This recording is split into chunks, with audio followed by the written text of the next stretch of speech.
নিজেকে নায়িকা বলতে খুব দ্বিধাবোধ করি এবং যখনই কোনো সেটে ঢুকি, যখনই বলা হয় নায়িকা এসেছে, আমি ভীষণ লজ্জা পেয়ে যাই। আমার সব থেকে পছন্দের জায়গা হচ্ছে উপস্থাপন। ছোটবেলায় যখন আপনি চুরি করে হরলিক্স বা ওভালটিন খেতেন, আমি জানি না আপনারা খেয়েছেন কিনা, আমি তো অনেক ছোট, আমি খেয়েছি। এবং মায়ের সামনে যে হরলিক্সটা উপরের তালুতে লেগে আছে শক্ত হয়ে, এবং ওটা নিয়ে মুখের সামনে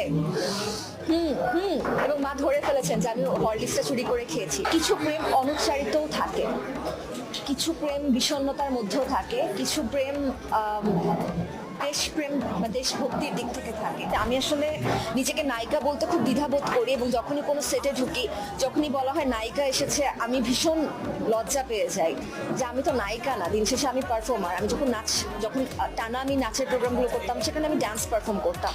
যখন আমি উপস্থাপনা করতে চাই, আমি সেখানে অ্যাজ আ হোস্ট আমি পারফর্ম করছি। যখন আমি অভিনয় করতে যাচ্ছি, তখন সেই ক্যারেক্টারটাকে আমি পারফর্ম